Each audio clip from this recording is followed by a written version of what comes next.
So guys, पिछले video में हमने nutrition in plants and nutrition in amoeba को एकदम अच्छे तरीके से देख लिया था। पर क्या आपने कभी सोचा है कि जब आप एक टेस्टी टेस्टी समोसा या फिर एक प्लेट चाउमीन खाते हो तो हमारी बॉडी उसके अंदर से प्रोटीन, विटामिन्स और एनर्जी कैसे निकाल लेती है?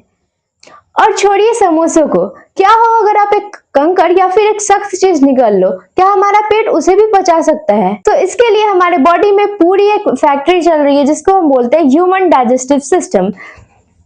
अगर आपको लगता है कि ये आसान है तो पूरे बिहार बोर्ड में सबसे ज्यादा बार बायोलॉजी से पूछा जाने वाला 5 मार्क्स का कोई डायग्राम क्वेश्चन है तो वो है हमारा ह्यूमन डाइजेस्टिव सिस्टम। और अगर आप बिहार बोर्ड इंग्लिश मीडियम के स्टूडेंट और इन complex topics like small intestine, villi, peristaltic movements वगैरह में कंफ्यूज होते हैं तो आज की सिंगल वीडियो आपका पूरा कंफ्यूजन दूर करने वाली है। सो हेलो एवरीवन, मैं हूं अमीशा और स्वागत है आप सभी का फिर से अपनी साइंस सेना में। सो गाइज, आज के इस वीडियो में हम अपनी लाइफ प्रोसेस सीरीज में ह्यूमन डाइजेस्टिव सिस्टम को पूरी तरीके से कंप्लीट करने वाले हैं। सो अपना पेन और नोटबुक निकाल लीजिए और चलिए शुरू करते हैं। सो देखो, ये है न्यूट्रिशन इन ह्यूमन बींग्स। सो देखो, सबसे पहले क्वेश्चन क्या आता है कि जो हमारे ह्यूमन बींग्स है वो किस टाइप का न्यूट्रिशन कर रहे हैं यहाँ पे। सो इसका आंसर है वो होलोजोइक न्यूट्रिशन करते हैं। अब आप पूछोगे कि ये होलोजोइक न्यूट्रिशन क्या है। सो देखो, यहाँ पे होलोजोइक न्यूट्रिशन क्या होता है। देखो, हमने पिछले वीडियो में देखा था कि 2 टाइप के न्यूट्रिशन होते हैं, that is autotrophic nutrition and heterotrophic nutrition. अगर आपने ये वाला टॉपिक नहीं समझ में आता है तो फिर आप वो जाके पीछे वाली वीडियो देख सकते हो, उसका लिंक मैंने नीचे डिस्क्रिप्शन में दे रखा है। सो अभी आते हैं हमारे आज के टॉपिक पे। देखो यहाँ पे, सो क्या है होलोजोइक न्यूट्रिशन। सो होलोजोइक न्यूट्रिशन बेसिकली क्या है? सो वो हमारा हेटेरोट्रॉपिक न्यूट्रिशन है। अब ये हेटेरोट्रॉपिक न्यूट्रिशन क्या होता है ये आपको पता है, ठीक है। सो यहाँ पे क्या है हेटेरोट्रॉपिक न्यूट्रिशन, यानी कि जिसमें ऑर्गेनिज्म अपने फूड के लिए किसी दूसरे पर डिपेंडेंट है, ठीक है। तो हेटेरोट्रॉपिक न्यूट्रिशन है एंड इसमें क्या होता है, एक ऑर्गेनिज्म जो है या वो क्या करता है, सॉलिड या फिर लिक्विड सब्सटेंस खाता है, फिर उसे डाइजेस्ट करता है, उसे ऑब्जर्व करता है और उससे एनर्जी निकालता है, ठीक है। यही हमारा होलोजोइक न्यूट्रिशन है, ठीक है। तो ह्यूमन बींग से वो क्या करते हैं, वो होलोजोइक न्यूट्रिशन करते हैं। ये दिमाग में रखना क्योंकि ये ऑब्जेक्टिव क्वेश्चन में बार बार पूछा जाता है, ठीक है। सो यहाँ पे हम देखते हैं holozoic nutrition, the type of heterotrophic nutrition in which an organism takes in complex solid और liquid food material into its body, digest it and absorbs it to obtain energy। यानी कि एक ऑर्गेनिज्म क्या कर रहा है, सॉलिड या फिर लिक्विड सब्सटेंस को खा रहा है, अपने बॉडी के अंदर डाल रहा है, फिर उसे डाइजेस्ट कर रहा है, ऑब्जर्व कर रहा है, फिर उसके अंदर से एनर्जी निकाल रहा है। यही है हमारा होलोजोइक न्यूट्रिशन, ठीक है। अब हम क्या करेंगे, 5 स्टेप्स देखेंगे न्यूट्रिशन के, उसके बाद हम ह्यूमन डाइजेस्टिव सिस्टम के डायग्राम पे मूव ऑन करेंगे। लेकिन उससे पहले हम 5 स्टेप देखते हैं हमारे न्यूट्रिशन इन ह्यूमन बींग के। उससे पहले आप इसका स्क्रीनशॉट ले लो। सो देखो, अगर हम अब बात करें 5 steps of nutrition in human beings की, तो वो ये है हमारी ingestion, digestion, absorption, assimilation and egestion, ठीक है। तो अब इंजेशन क्या होता है? सो इंजेशन बेसिकली क्या है कि जब हम खाना खाते हैं, हमारे खाना माउथ में एंटर करने के प्रोसेस को ही क्या बोलते हैं, इजेशन बोलते हैं। मतलब कि खाना को माउथ में डालना ही इजेशन है, ठीक है। उसके बाद डाइजेशन। डाइजेशन क्या है हमारा, breaking complex food into simpler substances, जो कि आज हम पढ़ने वाले हैं। मतलब क्या होगा यहाँ पे कि कॉम्प्लेक्स फूड को क्या करेंगे हम, यहाँ पे कैसे ब्रेक डाउन करता है हमारा बॉडी। मतलब कि हम जो खाना खा रहे हैं उसको छोटे छोटे फिर टुकड़े में बांटेगा, फिर उसमें जो कॉम्प्लेक्स सब्सटेंसेस जैसे कि कार्बोहाइड्रेट, प्रोटीन, इनको तोड़ के वो सिंपलर सब्सटेंसेस में कन्वर्ट करता है, वो भी हम देखेंगे, ठीक है। एब्जॉर्प्शन थर्ड है, वो है digested food passing into the blood. अब फूड डाइजेस्ट हो गया, उसके बाद हम देखेंगे कि कैसे हमारा जो फूड है वो डाइजेस्ट हो गया, उससे हमारी हमने सब्सटेंसेस निकाल लिए हैं, सिंपलर सब्सटेंसेस बना लिए, अब वो हमारे ब्लड में कैसे जाती है हम वो भी देखेंगे, ठीक है।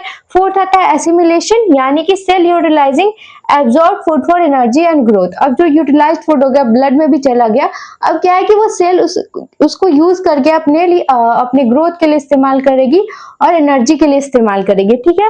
और लास्ट आता है इजेशन, यानी कि removing undigested food from body. यानी कि अब जो हमने सब चीज कर लिया, डाइजेशन भी कर लिया, उससे हमने ब्लड स्ट्रीम में भी ले लिया, एनर्जी भी ले ली, सब कुछ कर लिया हमने। अब जो बाकी का वेस्ट बच गया उसको बॉडी से बाहर निकालना, जो भी टॉक्सिक्स है वो हमारे बॉडी से बाहर निकालना, ठीक है। तो यहाँ पे ये हमारे 5 स्टेप्स न्यूट्रिशन के, ये बहुत इंपॉर्टेंट है, ठीक है। सो पहले आप इसका स्क्रीनशॉट लो, फिर हम देखेंगे ह्यूमन डाइजेस्टिव सिस्टम को डायग्राम के साथ।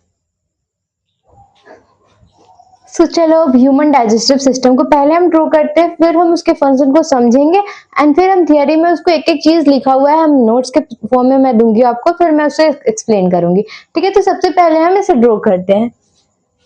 जो हमारा ह्यूमन डाइजेस्टिव सिस्टम है वो हमारा माउथ से स्टार्ट होके एनएस पे खत्म होता है। ठीक है, एंड देखो अगर आप सोच रहे हो कि इस पार्ट को स्किप कर देंगे तो काम चल जाएगा, तो ऐसा बिल्कुल भी नहीं हो सकता, क्योंकि ये डायग्राम बहुत ही ज्यादा इंपॉर्टेंट है। डायरेक्ट 5 मार्क्स के क्वेश्चन में बार बार ये रिपीट हुआ है कि एक डायग्राम बनाना है ह्यूमन डाइजेस्टिव सिस्टम का और उसके फंक्शंस को हमें एक्सप्लेन करना है। तो ये टॉपिक बहुत ही ज्यादा इंपॉर्टेंट है, इसलिए इसे ध्यान से देखो। ठीक है, तो सबसे पहले माउथ से स्टार्ट होके ये ये रहा हमारा ह्यूमन डाइजेस्टिव सिस्टम का डायग्राम। तो पहले इसको लेबल करते हैं, फिर इसके हम फंक्शन समझेंगे। ठीक है, तो ये है क्या हमारा, ये है बक्कल कैविटी। पहले आप समझो सिर्फ नेम, फिर हम इसे एक एक करके समझेंगे। ये माउथ है, ठीक है, ये हमारा सैलिवरी ग्लैंड है,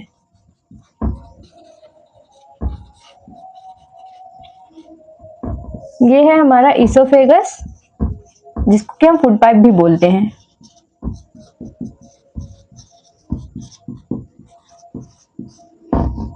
एंड ये लीवर है जो कि बहुत सारे, ये हमारा स्टमक है, ये हमारा पैनक्रियाज है, ये है लार्ज इंटेस्टाइन, स्मॉल इंटेस्टाइन है, एंड ये है हमारा एनस। ठीक है, एंड ये है अपेंडिक्स।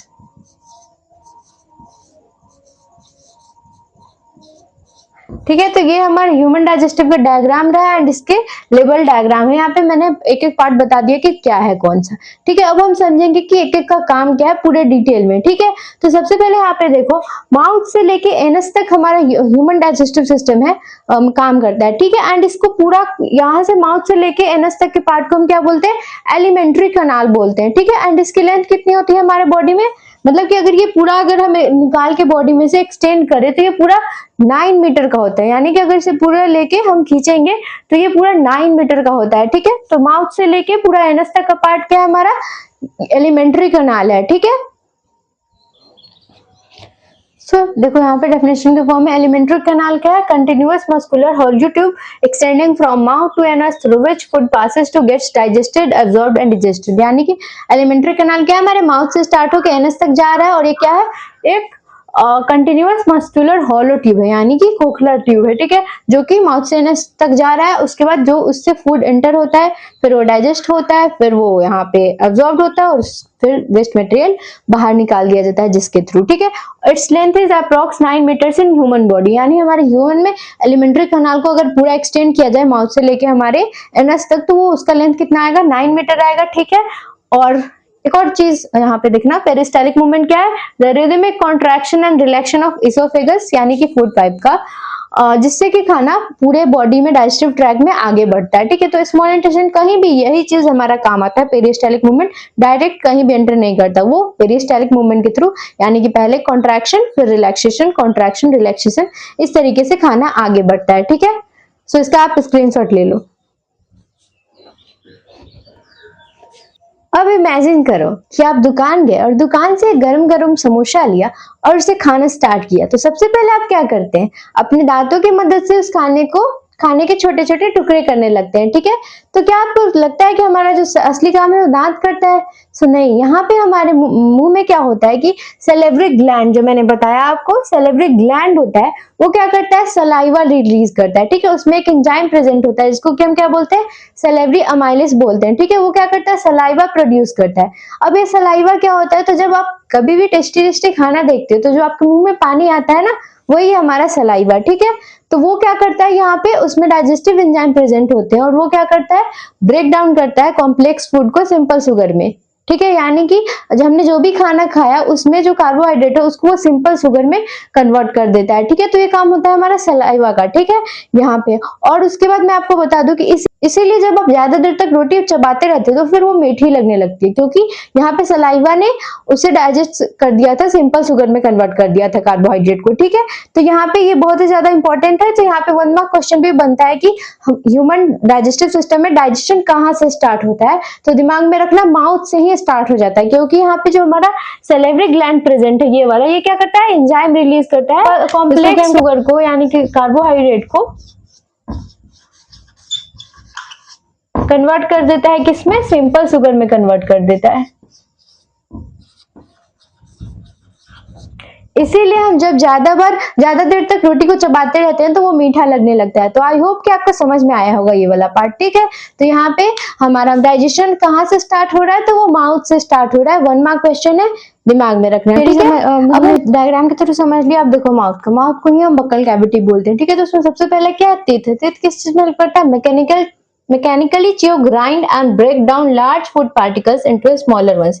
यानी कि टीथ का काम क्या है, बड़े बड़े फूड पार्टिकल्स को मैकेनिकली यानी कि ऐसे फिजिकली मतलब तोड़ के उससे छोटे छोटे पार्टिकल में कन्वर्ट करना। ठीक है, दांत का काम है। फिर टंग का काम क्या है, वो उसे सलाइवा के साथ मिला देता है और जिससे कि हम आसानी से उसे निगल सके, हमारे गले से नीचे जाए वो आसानी से, इसलिए टंग का काम ये होता है। और सैलिवरी ग्लैंड क्या होता है, तो salivary gland secret saliva which contains an enzyme called salivary amylase. जैसा कि मैंने आपको बताया कि सैलिवरी ग्लैंड जो है वो हमारा एक एंजाइम सलाइवा सेक्रेट करता है, जिसमें कि एक एंजाइम प्रेजेंट होता है सैलिवरी अमाइलेज, जो कि क्या करता है, यहाँ पे ब्रेक डाउन करता है कॉम्प्लेक्स शुगर का सिंपल शुगर में, यानी कि स्टार्च को सैलिवरी अमाइलेज माल्टोज यानी कि सिंपल शुगर में कन्वर्ट करता है। और सैलिवरी अमाइलेज हमारा क्या है, digestive enzyme present in saliva that breaks down complex starch into simple sugar. मतलब कि एक एंजाइम प्रेजेंट है हमारे सलाइवा में जो कि कॉम्प्लेक्स फूड पार्टिकल को सिंपल फूड पार्टिकल में कन्वर्ट करता है। ठीक है, सिंपल शुगर में कन्वर्ट करता है। अब देखो यहाँ पे पीवाईक्यू क्या है कि हमारे पास क्वेश्चन आता है ऑब्जेक्टिव में कि where digestion starts in the human body.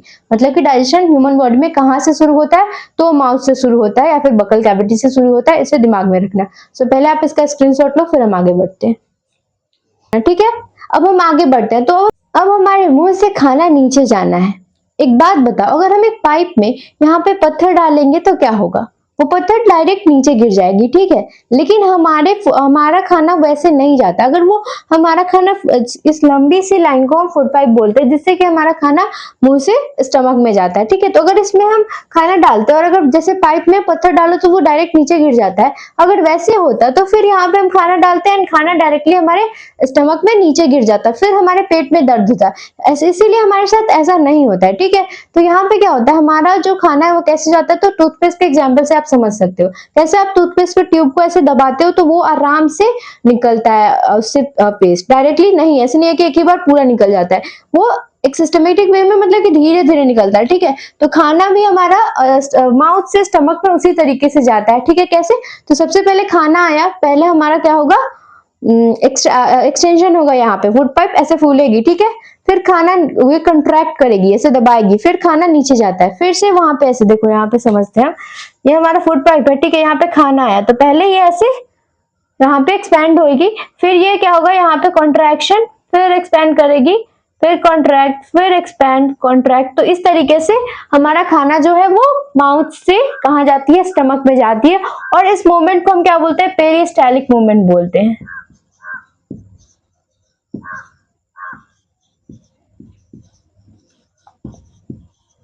ठीक है, यानी कि पहले खाना जब हमारे बॉडी में एंटर करेगी तो वो एक्सपेंशन और कॉन्ट्रैक्शन के टर्म्स में जाती है, यानी कि पहले वो कुछ इस तरीके से, पहले वो फूलेगी, फिर वो कॉन्ट्रैक्ट करेगी, फिर वो फूलेगी, फिर कॉन्ट्रैक्ट करेगी, और इस तरीके से आराम आराम से खाना जाता है हमारे बॉडी में। डायरेक्ट हमारे बॉडी में माउथ से स्टमक में खाना नहीं जा रहा है। ठीक है, अगर ऐसा होता तो हमारे पेट में दर्द होती है, क्योंकि वो डायरेक्टली गिर जाता। और यही पेरिस्टालिक मूवमेंट ही रीजन है जिसके कारण आप अगर लटक के भी खाना खाओगे तो यहाँ पे हमारा खाना पेट में ही जाना है, कहीं और नहीं जाना है। सो इसके पीछे का रीजन क्या है, पेरिस्टालिक मूवमेंट है, ध्यान रखना। आता है इसोफेगस यानी कि फूड पाइप। तो यहाँ पे कोई भी डाइजेशन नहीं होता है, इसका सिंगल फंक्शन क्या है, माउथ से फूड को स्टमक तक पहुंचाना है, यानी कि its only function to transport food from mouth to stomach via peristaltic movement. यानी कि किस मूवमेंट के थ्रू, तो पेरिस्टालिक मूवमेंट के थ्रू, मैंने बता दिया, कॉन्ट्रैक्शन एंड रिलैक्सेशन के थ्रू पहुंचाता है। ठीक है, तो इसका स्क्रीनशॉट लो, फिर हम आगे बढ़ते हैं।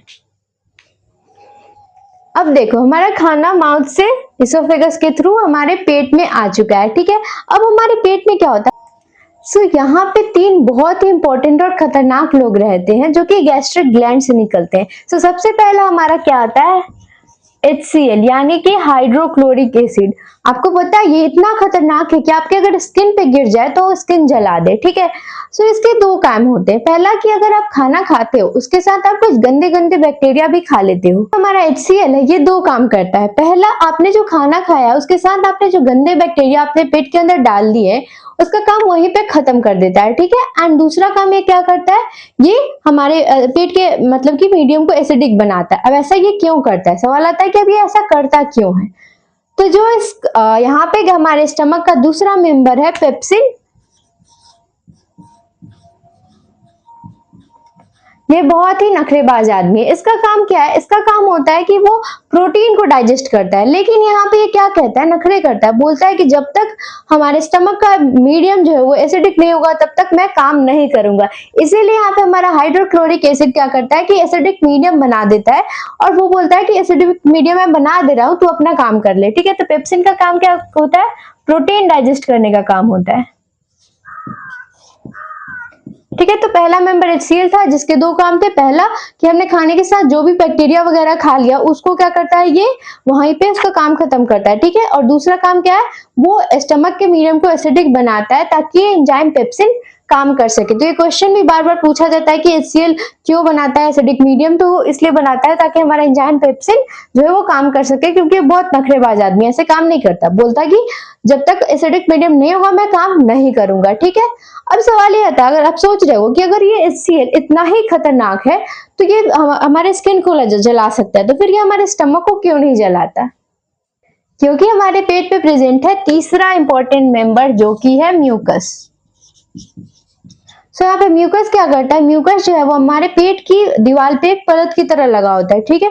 ये क्या करता है, एसिडिक मीडियम से प्रोटेक्ट करता है हमारे स्टमक को, ठीक है। सो अगर ये स्टमक है ना हमारा, इसके अंदर से इसके लाइनिंग पे यहाँ पे म्यूकस प्रेजेंट होता है जो कि हमारे पेट को एसिडिक मीडियम से बचा के रखता है, ठीक है।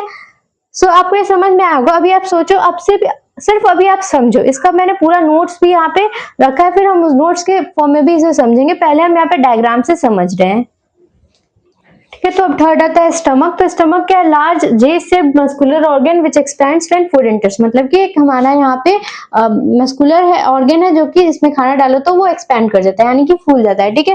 गैस्ट्रिक ग्लैंड क्या है, ग्लैंड जो कि यहाँ पे हमारे स्टमक में प्रेजेंट होते हैं और गैस्ट्रिक जूसेस सिक्रेट करते हैं। और गैस्ट्रिक जूसेस में क्या क्या आता है, हाइड्रोक्लोरिक एसिड, पेप्सिन, म्यूकस, सब मैंने बता रखा है। एंड ये बहुत ही ज्यादा इंपॉर्टेंट है, इसको स्टार मार्क कर लेना। तो हाइड्रोक्लोरिक एसिड क्या करता है, अभी मैंने बताया, हार्मफुल बैक्टीरिया को किल करता है जो कि फूड पार्टिकल के साथ एंटर हो गया और एक एसिडिक मीडियम बनाता है ताकि यहाँ पे हमारा पेप्सिन एक्टिवेट हो सके। पेप्सिन क्या करता है, डाइजेस्टिव एंजाइम है जो कि सिर्फ एसिडिक मीडियम में काम करता है और साथ ही वो प्रोटीन डाइजेशन का काम करता है। और म्यूकस क्या करता है, म्यूकस जो है प्रोटेक्ट करता है लाइनिंग ऑफ स्टमक को HCl से डैमेज होने से, ठीक है। तो इसका स्क्रीनशॉट लो, फिर हम आगे बढ़ते हैं। और वहीं पे अगर ये म्यूकस प्रेजेंट ना हो हमारे स्टमक में तो हमारे स्टमक में घाव बन सकता है जिसको कि अल्सर भी बोलते हैं एसिडिक मीडियम के कारण, ठीक है। सो इसीलिए बोला जाता है कि रात में खाली पेट नहीं सोना चाहिए, क्योंकि यहाँ पे हमारा पेट HCl रिलीज करेगा, एसिडिक मीडियम हो जाएगा और वहां पे अगर खाना नहीं रहेगा तो वो फिर स्टमक पे एक्ट करने लगेगा। म्यूकस प्रोटेक्ट करने के लिए है, लेकिन अगर यहाँ पे ज्यादा अमाउंट में एसिड रिलीज होगा और खाना नहीं है तो यहाँ पे क्या होगा कि हमारे वो स्टमक पे एक्ट करने लगेगा और हमारे स्टमक में घाव हो सकती है जिसको कि अल्सर भी बोलते हैं, ठीक है। तो ये तीन मेंबर्स थे हमारे स्टमक में जो कि गैस्ट्रिक ग्लैंड्स रिलीज करते हैं, ठीक है। HCl, pepsin and mucus. HCl क्या करता है, यहाँ पे HCl हमारा एसिडिक मीडियम बनाएगा, दूसरा काम ये था। और पहला कि कोई भी अगर बैक्टीरिया वगैरह हमारे खाने के साथ चला गया तो उसका काम खत्म करता है वहीं पे, ठीक है। पेप्सिन क्या करता है, पेप्सिन का काम प्रोटीन डाइजेस्ट करने का है, लेकिन जब तक वो एसिडिक मीडियम ना हो काम नहीं करेगा, ठीक है। और थर्ड है म्यूकस जो कि प्रोटेक्ट करता है HCl से हमारे स्टमक को। अब बात करते हैं हम स्मॉल इंटेस्टाइन की, जो कि इस पूरे एलिमेंट्री कनाल का सबसे इंपॉर्टेंट यानी कि हीरो है, ठीक है। सो हमारा क्या है, स्मॉल इंटेस्टाइन, ठीक है।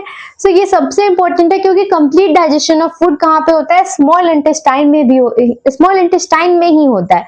ये क्वेश्चन दिमाग में रखना बहुत ही ज्यादा इंपॉर्टेंट है, ये पूछा जाता है। पहला मैंने क्या बताया था कि ह्यूमन डाइजेशन कहाँ से, डाइजेशन ऑफ फूड कहाँ से स्टार्ट होता है, तो माउथ से स्टार्ट होता है। एंड यहाँ पे स्मॉल इंटेस्टाइन में कंप्लीट डाइजेशन ऑफ फूड होता है, ठीक है। तो ये सबसे इंपॉर्टेंट है।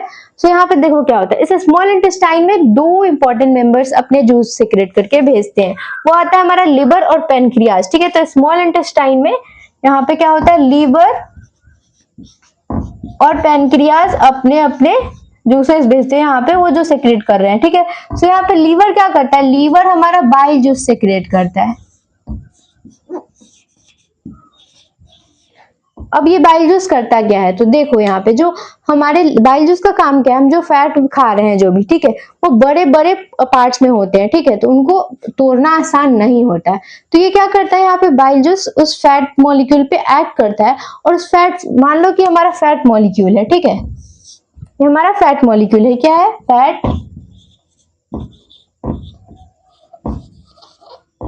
मॉलिक्यूल, यानी कि जो भी हमने खाना खाया उसमें फैट था, उसका ये मॉलिक्यूल है, ठीक है।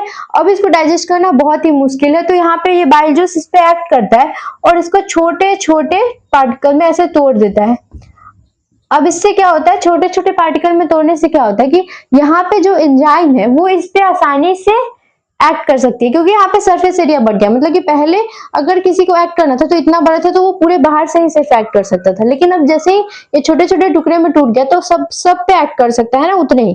देखो इतना बड़ा था तो इसके पूरे तरफ से सिर्फ एक्ट कर पा रहा था एंजाइम, लेकिन अब ये छोटा छोटा पार्ट में हो गया तो ये पूरे चारों तरफ से उसके एक्ट कर सकता है। तो यहाँ पे इसीलिए यहाँ पे बाइल जूस क्या करता है, फैट मॉलिक्यूल को तोड़ दिया ताकि एंजाइम्स आके इस पे आसानी से एक्ट कर सके और इसको सिंपल फैट में कन्वर्ट कर सके। और इस पूरे प्रोसेस को हम क्या बोलते हैं, इमल्सिफिकेशन बोलते हैं।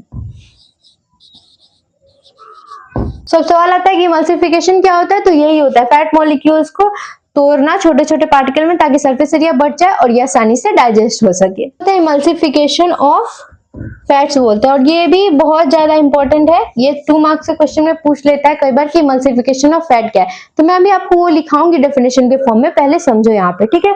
सो ये हमारा लिवर का काम हो गया। ये सब कहाँ जाता है, ये सब स्मॉल इंटेस्टाइन में जाता है, ठीक है। ये सब इंटरकनेक्टेड होता है एक दूसरे से। सो यहाँ पे ये सारे जूसेस जो भी है बाइल जूस, वो स्मॉल इंटेस्टाइन में आएगा, ठीक है। तो लिवर का काम हमने देख लिया, बाइल जूस सेक्रेट करा, वो फैट के डाइजेशन में हेल्प करता है, और कैसे करता है हमने वो भी देख लिया, ठीक है। अब बात करते हैं पेनक्रियाज की। अब यहाँ पे देखो, ये पेनक्रियाज दो चीजें सेक्रेट करता है, ठीक है। पहला आता है हमारा ट्रिप्सिन एंड सेकेंड आता है हमारा लिपेज। अब देखो ये ट्रिप्सिन क्या करता है, ट्रिप्सिन जो है वो हमारा प्रोटीन को ब्रेक डाउन करता है। यहाँ पे पेप्सिन ने भी प्रोटीन को डाइजेस्ट किया था, पर वो भी वो सिंपलर सब्सटेंस पे कन्वर्ट नहीं हुआ था। तो यहाँ पे जो यहाँ से प्रोटीन गया वो स्मॉल इंटेस्टाइन में जाएगा, वहां से पैनक्रियाटिक जूस में ट्रिप्सिन आएगा, पैनक्रियाज ने जो सेक्रेट करा था उसको पैनक्रियाटिक जूस बोलते हैं, ठीक है। तो वहां पे ट्रिप्सिन क्या करेगा, ट्रिप्सिन का भी काम है प्रोटीन को डाइजेस्ट कराना, ठीक है। इसका काम क्या है, प्रोटीन डाइजेशन का है, ठीक है। और वहीं पे हमारा लिपेज क्या करता है कि जो इमल्सिफाइड फैट है, फैट मॉलिक्यूल को छोटे छोटे पार्टिकल में ब्रेक करके उस पे एंजाइम को एक्ट करा दिया। तो यहाँ पे क्या हुआ, यहाँ पे ये इमल्सिफाइड फैट्स हो गए, तो इसको डाइजेस्ट करने का काम किसका है, वो लिपेज का है। इमल्सिफाइड फैट्स को डाइजेस्ट कराने का काम हमारे लिपेज एंजाइम का है, जो कि पैनक्रियाज ने सेक्रेट करा था, ठीक है। सो यहाँ आपको समझ में आ गया क्या हुआ, लिवर ने बाइल जूस भेजा जिसने इमल्सिफिकेशन कराया फैट मॉलिक्यूल्स को, और इमल्सिफिकेशन क्या है मैंने वो भी बता दिया, ठीक है। उसके बाद क्या हुआ, अब हमारा पैनक्रियाज भी पैनक्रियाटिक जूस भेजता है स्मॉल इंटेस्टाइन में, जिसमें हमारा ट्रिप्सिन और लिपेज है, ठीक है। तो यहाँ पे क्या हुआ, ये ट्रिप्सिन प्रोटीन डाइजेस्ट करता है और हमारा लिपेज इमल्सिफाइड फैट्स को डाइजेस्ट करता है, ठीक है। अब हम बात करते हैं इसमें इंटेस्टाइनल जूस भी होते हैं, ठीक है। तो यहाँ पे हम लिखते हैं जूस जो है वो इंटेस्टाइन ही सेग्रेट करता है। इसमें क्या करता है, वो कार्बोहाइड्रेट, प्रोटीन और फैट का डाइजेशन कराता है, ठीक है। कंप्लीट डाइजेशन होगा, इसको पूरा ब्रेक डाउन कर देगा। जो इंटेस्टाइनल जूस करेगा ना वो फाइनल ब्रेक डाउन है, मतलब कि ये पूरी तरीके से अब खाना यहाँ पे डाइजेस्ट होने वाला है, ठीक है।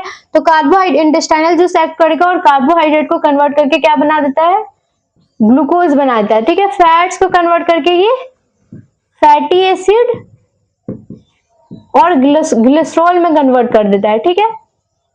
और प्रोटीन को ये कन्वर्ट कर देता है किसमें, अमीनो एसिड में।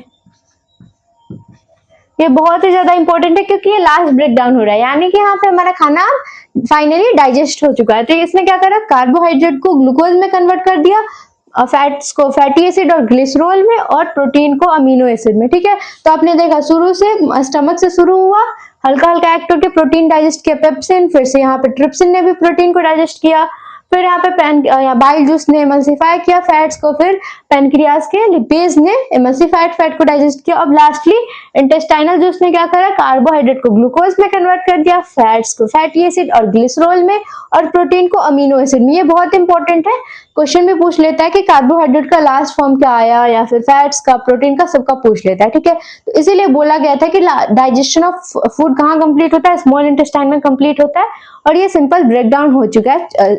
देखो स्मॉल इंटेस्टाइन क्या है, longest part of alimentary canal and the site of complete digestion of carbohydrate, fat, protein etcetera. ठीक है, स्मॉल इंटेस्टाइन क्या है, सबसे लार्जेस्ट पार्ट है हमारे एलिमेंट्री कैनाल का, और यहाँ पे कंप्लीट डाइजेशन होता है कार्बोहाइड्रेट, फैट, प्रोटीन सबका। ठीक है, तो यहाँ से एमसीक्यू भी आते हैं। ठीक है, तो it receive secretion from two glands, liver से आता है और यहाँ पे हमारा पैनक्रियाज से आता है। लीवर बाइल जूस सेक्रेट करता है जो कि एमल्सिफिकेशन में हेल्प करता है, यानी कि process of breaking down of large complex fat globule into tiny fat droplets for increasing the surface area for enzymes to act, यानी कि बड़े बड़े फैट ग्लोब्यूल्स को तोड़ के छोटे छोटे ड्रॉपलेट्स में कन्वर्ट कर देता है ताकि सरफेस एरिया बढ़ जाए और आसानी से डाइजेशन हो सके उसका। उसके बाद makes the acidic food coming from stomach alkaline so that the pancreatic enzymes can act, यानी कि हमारा जो स्टमक से फूड आ रहा था वो यहाँ पे हमारा एसिडिक नेचर का था, उससे ये अल्कलाइन बनाता है ताकि यहाँ पे जो पैनक्रियाटिक एंजाइम है वो एक्ट कर सके।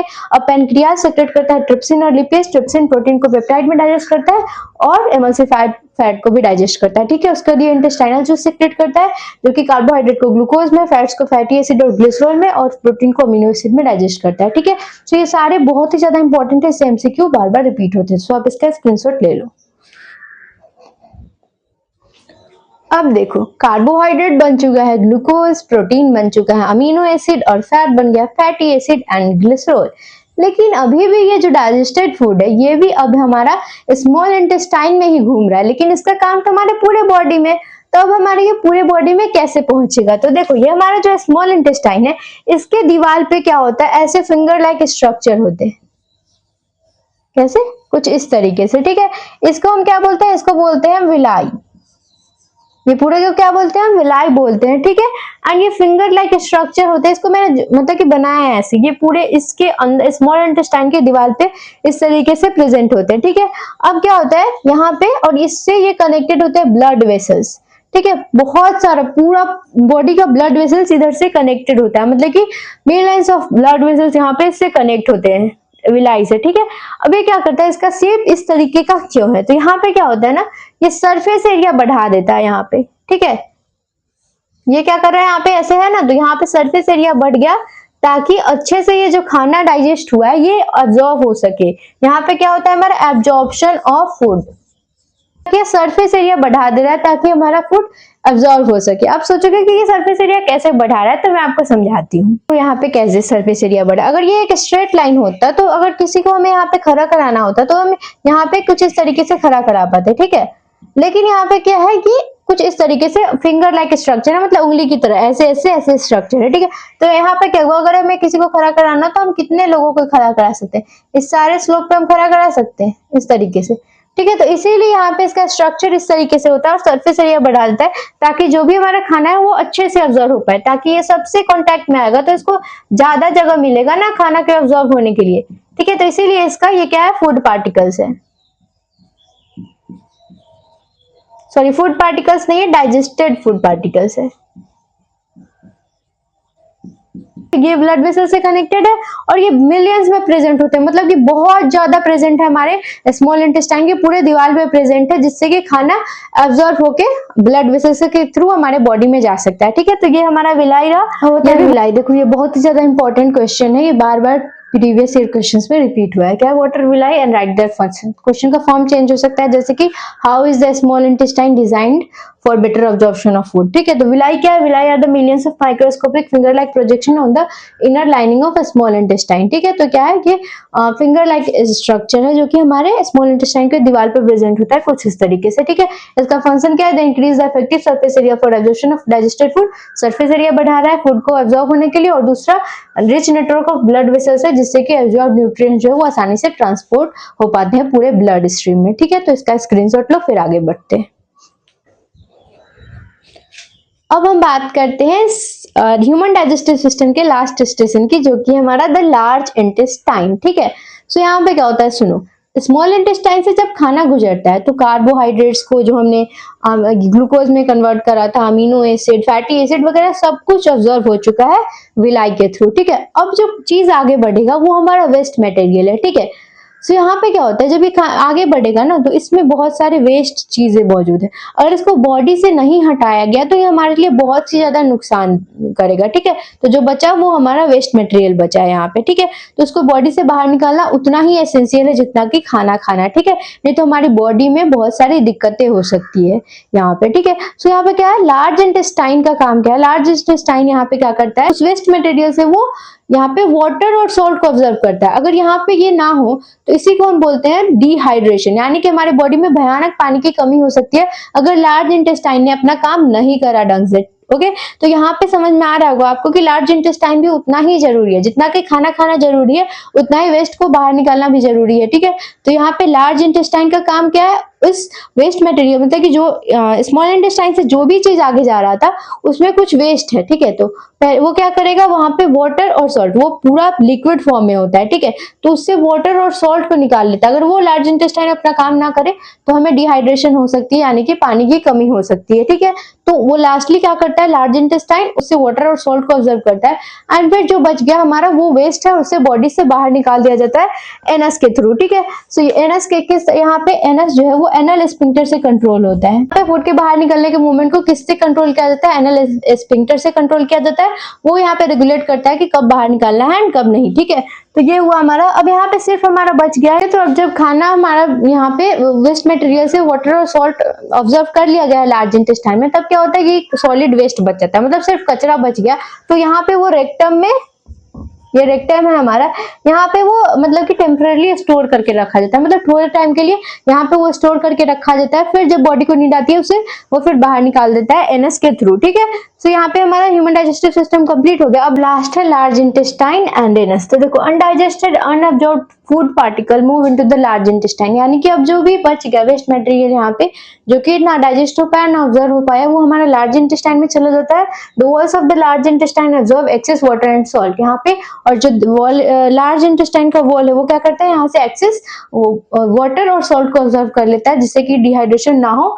और फिर से क्या होता है, डाइजेशन का प्रोसेस होता है। The remaining solid waste is temporarily stored in the rectum and eventually expelled out of the body through the anus regulated by anal sphincter. Lastly क्या होता है, जो भी हमारा सॉलिड वेस्ट बच गया उसको बॉडी रेक्टम में क्या करता है, टेम्परली मतलब कि थोड़े टाइम के लिए स्टोर करके रखता है, फिर बॉडी से उसे बाहर निकाल दिया जाता है एनएस के थ्रू, और एनल स्फिंक्टर से उसका मूवमेंट कंट्रोल होता है। ठीक है, अब देखो यहाँ पे क्या होता है, इजेशन जो है वो एक्सक्रीशन नहीं है, यहाँ पे एक्सक्रीशन होता है रिमूवल ऑफ नाइट्रोजिनस वेस्ट जो कि किडनी के थ्रू होता है, और डाइजेशन यहाँ पे सॉलिड वेस्ट का निकलना है हमारे बॉडी से। ठीक है, तो ये हमारा ह्यूमन डाइजेस्टिव सिस्टम इस तरीके से कंप्लीट हो गया। अब देखो ये अपेंडिक्स क्या है, देखो अपेंडिक्स ना एक वेस्टिगियल ऑर्गन है, ये जो पतला सा निकला है यहाँ पे लार्ज इंटेस्टाइन के एंड में, तो ये क्या है, ये अभी किसी काम का नहीं है हमारे बॉडी में। ठीक है, लेकिन पुराने जमाने में क्या होता था, जब हमारे पूर्वज लोग क्या खाते थे, घास फूस खाते थे, तो ये फिर वहां पे सेलुलोज डाइजेस्ट करने में हेल्प करता था। लेकिन अभी हमारे बॉडी में इसका कोई काम नहीं है, एक वेस्टिगियल ऑर्गन है, मतलब अभी इसका कुछ काम नहीं है। अब इसी में जब कचरा फंस जाता है ना तो फिर हमारे पेट में दर्द होता है, जिसको कि अपेंडिक्स का दर्द भी बोलते हैं यहाँ पे। ठीक है, तो ये हमारा अभी कुछ इंपॉर्टेंट नहीं है इसके लिए। ठीक है, तो ये था हमारा ह्यूमन डाइजेस्टिव सिस्टम। पूरा डायग्राम के थ्रू हमने एक एक चीज समझ लिया है एंड उसके फंक्शंस को भी हमने समझ लिया। अब पहले आप इसका स्क्रीनशॉट लो, फिर हम आगे बढ़ते हैं।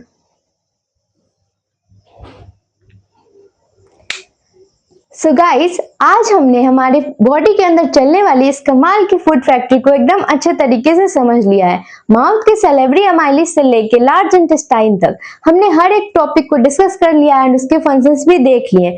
आई होप कि आज की ये टॉपिक आपके दिमाग में पूरी तरीके से छप गया होगा। और अगर आज की क्लास से आपका ह्यूमन डाइजेस्टिव का टॉपिक एकदम क्लियर हो चुका है और आपको ये डायग्राम लर्न हो गया है, तो अभी जाकर नीचे कमेंट सेक्शन में लिखिए 5 मार्क्स पक्के।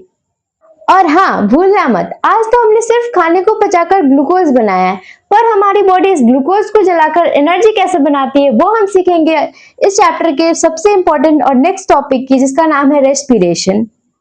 अब मिलते हैं अगले वीडियो में एक नया मजेदार टॉपिक, यानी कि मैं रेस्पिरेशन की बात कर रही हूँ। तब तक के लिए पढ़ते रहिए, मुस्कुराते रहिए and stay connected. Bye bye and take care.